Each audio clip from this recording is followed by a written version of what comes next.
Então, dando início à nossa primeira aula de gestão de processos em gestão pública, eu trouxe esse texto do Barbará 2006 para nós refletirmos a respeito da evolução da racionalização do trabalho, da evolução da teoria da administração a partir dos seus primórdios, com Frederick Taylor, lá na teoria da administração científica, até um conceito muito mais contemporâneo e que vem evoluindo ao longo do tempo, que é o Total Quality Control.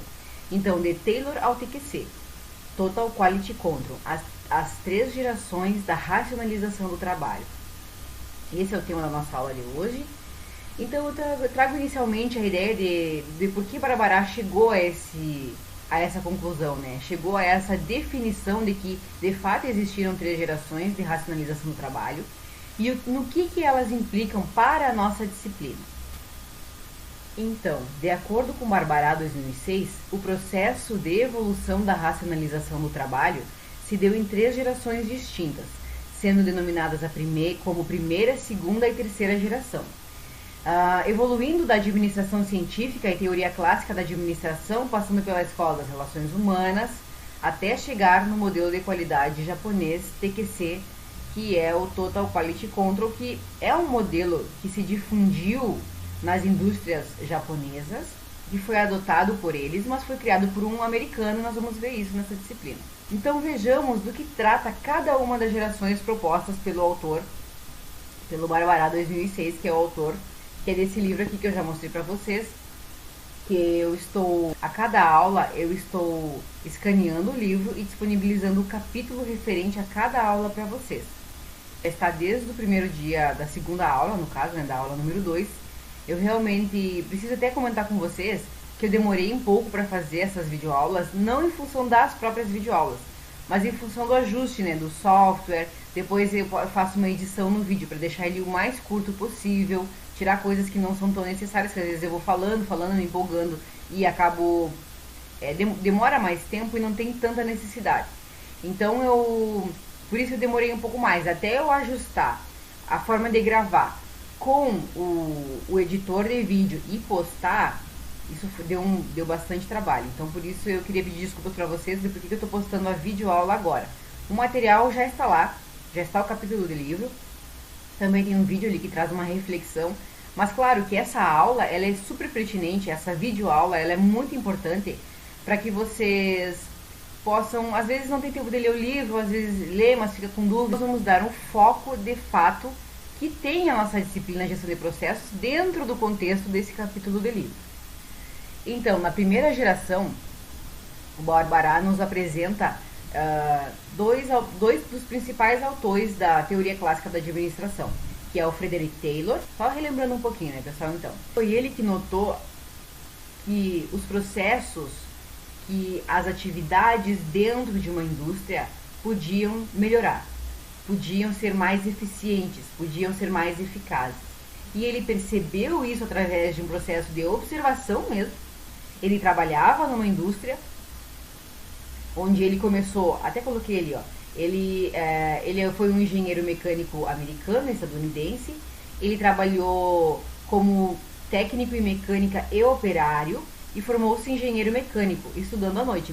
E todo esse processo de estudo dele, ele era um curioso, ele estava sempre tentando melhorar, sempre tentando, sugerindo inovações, sugerindo coisas sugerindo alternativas de melhoramento para os processos dentro da indústria, para otimizar, para que a indústria pudesse produzir mais em menos tempo. Ele tinha essa ótica, ele tinha essa visão e era uma coisa muito dele. Só que ele não só percebeu, como ele sistematizou, ele escreveu, ele passou para o papel todas essas ideias dele. Então, aí, em Frederick Taylor, lá em 1903, ele lançou o livro ali, eu coloquei que ele escreveu. Ele lançou o livro Os Princípios da Administração Científica em 1911, mas já em 1896 ele já trabalhava e ele já tinha anotações com relação a esses processos dentro das organizações, a atividade da mão de obra, como ele percebia como que cada funcionário reagia, se tinha um estímulo monetário ou não, se isso influenciava ou não, o tempo despejado em cada processo, em cada atividade, ele já percebia que podia ser otimizado de alguma forma, então ele começou a perceber esses sinais de administração que nós entendemos hoje enquanto administração, enquanto gestão. Ele que começou a escrever e começou a sistematizar toda essa ideia que nós temos hoje por administração. Então, ele escreveu, né, o livro Os Princípios da Administração Científica, em 1911, é considerado o pai da administração, por propor a utilização de métodos científicos cartesianos na administração de empresas. O seu foco era eficiência e eficácia operacional na administração industrial. Acho que ficou bem claro essa contribuição que o Frederick Taylor deu para a administração como um todo. E isso é extremamente importante na nossa disciplina de gestão de processos, porque de fato ele começou a investigar os processos que eram desenvolvidos dentro da organização e percebeu que melhorando esses processos, melhorando a capacidade produtiva da mão de obra, ele melhoraria a eficiência e a eficácia das organizações.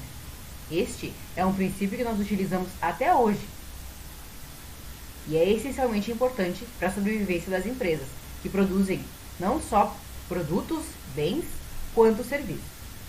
Nós temos também, na primeira geração, como Henri Fayol. É Henri porque ele era francês. E ele publicou Administration Industrielle et Générale. Na obra, o autor diz que a administração é uma atividade comum a todos os empreendimentos humanos e que para o gestor atingir os seus objetivos, ele deve seguir 5 funções, que é o PO3C ou POCCC.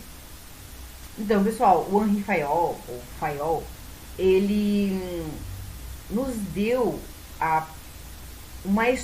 ele nos deu a ideia de estrutura organizacional, como nós entendemos ela hoje também. Estrutura organizacional, ou seja, onde nós temos a presidência, nós temos os diretores, abaixo nós temos os gerentes e supervisores, e abaixo nós temos todo o grupo de operários, de chão de fábrica. Então existe aí uma estrutura organizacional. Foi Henri Fayol que nos deu isso. Foi ele que percebeu que as indústrias, que as empresas na época, até então, elas precisavam desse tipo de organização, desse tipo de hierarquia, não no sentido negativo, mas no sentido de autoridade e liderança, para que pudesse haver um norte dentro das organizações, não cada um fosse lá fazer o que quisesse e cada um fazia o que queria ou como podia e era tudo uma loucura. Era assim, na verdade era assim. Até Fayol e Taylor era assim, e vejam que eles viviam numa época que não tinha internet. Então um estava na França, o outro estava nos Estados Unidos, não existia uma comunicação instantânea para que um pudesse saber o que o outro estava fazendo e então se comunicarem para criar e ter ideias sobre administração. Não foi sistematizado isso. Cada um as ideias elas foram evoluindo a partir do contexto da Revolução Industrial, e aquele boom que houve da Revolução Industrial não permitiu que as organizações até então se estruturassem. Ela somente era através da lei da oferta e da demanda. Tinha a oferta, eles produziam loucamente para poder suprir aquela demanda, para poder suprir aquele consumo, aquela necessidade de consumo que havia até então.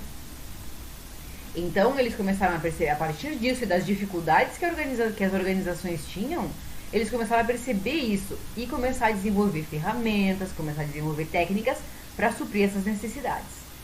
Então, ainda dentro da primeira geração, nós temos a teoria da administração científica de Frederick Taylor, e a teoria clássica da administração com Henri Fayol.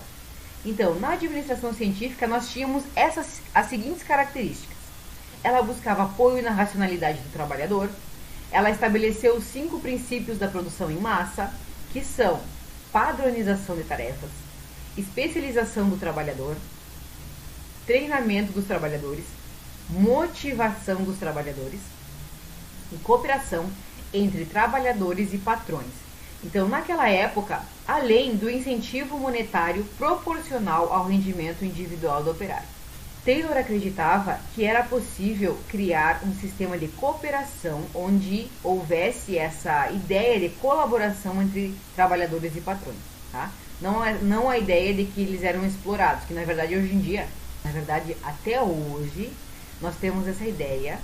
E isso se reflete um pouco na sociedade da exploração de mão de obra, que é real. E por isso nós temos os sindicatos, para defender as classes trabalhadoras e operárias.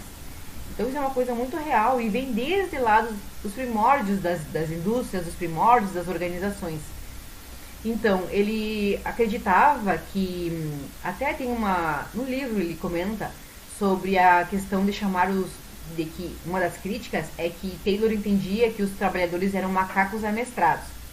Então, o autor ele traz essa ideia porque justamente isso é uma grande crítica desse princípio da produção em massa, de que era como se ele quisesse moldar os trabalhadores para que eles produzissem muito, produzissem cada vez mais, e isso só beneficiaria os patrões. Então tinha que ter esse equilíbrio. Tem a questão também da padronização de tarefas, especialização do trabalhador e treinamento dos trabalhadores. Isso tudo vem numa coisa só. Então, antes da administração científica, todo mundo fazia tudo.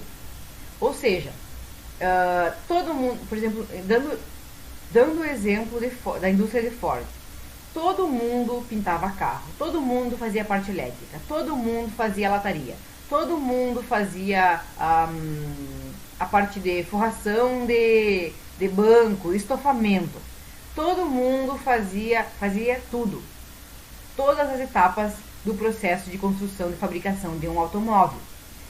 O que foi percebido a partir da administração científica?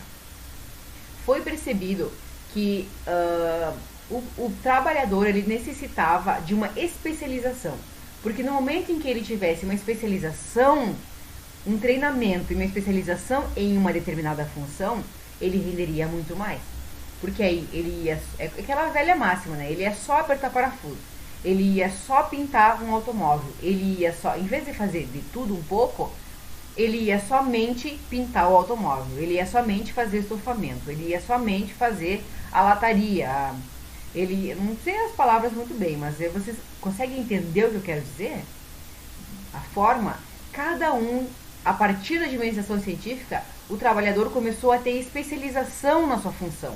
E aí ele começou a se tornar especialista em pintura, especialista em estofamento, o que melhorou muito a qualidade dos produtos finais.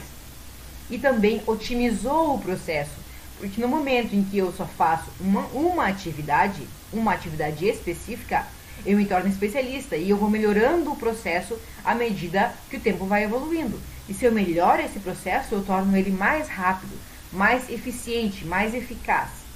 E não só pelo tempo de trabalho, mas também pela qualidade do produto final.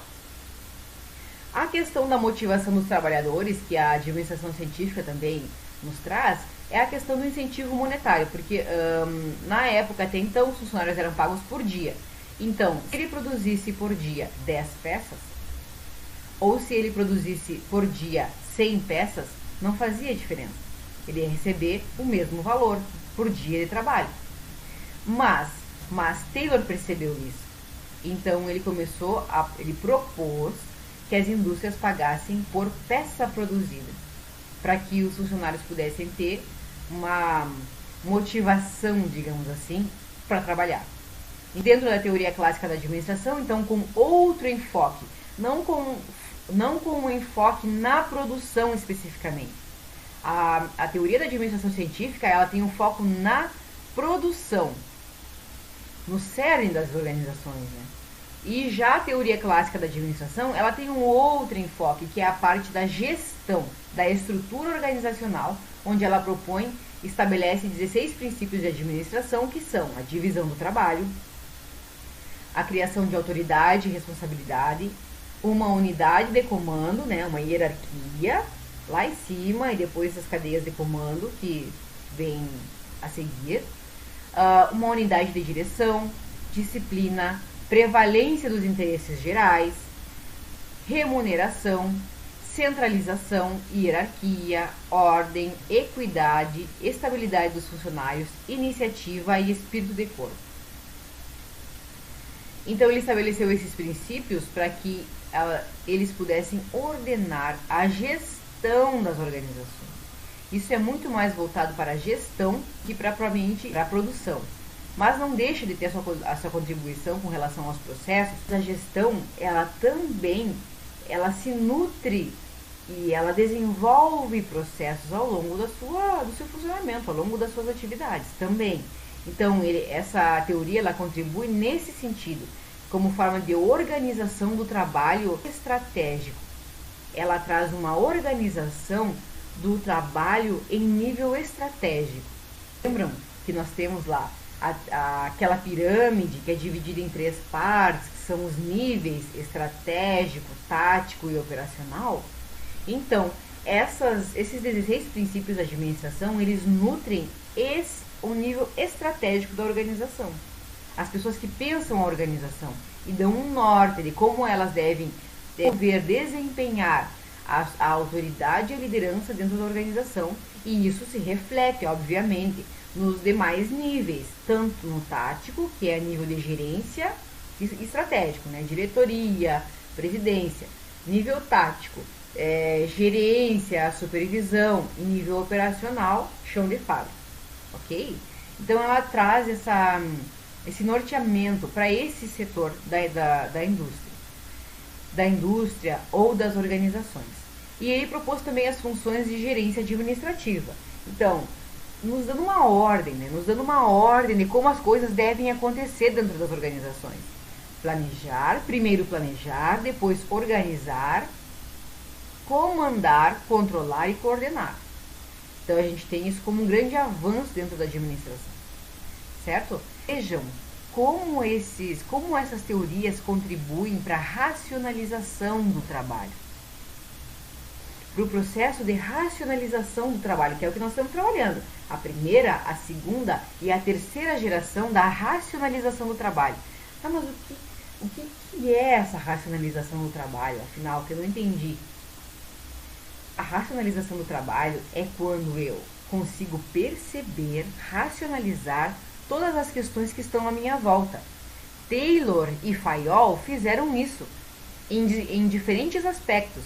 Eles racionalizaram o trabalho da produção, que até então era muito louco, era tudo acontecer ao mesmo tempo, tinha até ali um capataz, porque na verdade não era nem gerência nem supervisão, era um capataz que ficava ali mandando os funcionários fazerem, produzirem loucamente. Não existia uma ordem, não existia uma organização, não existia um olhar para a produção visando eficiência e eficácia. Era simplesmente, vamos produzir, olha a demanda, era assim. Já a teoria em Fayol, teoria clássica da administração, também, ela racionalizou o trabalho a partir do momento em que ela criou uma ordem, ela criou um ordenamento, um norte para a criação de uma estrutura organizacional dentro das empresas.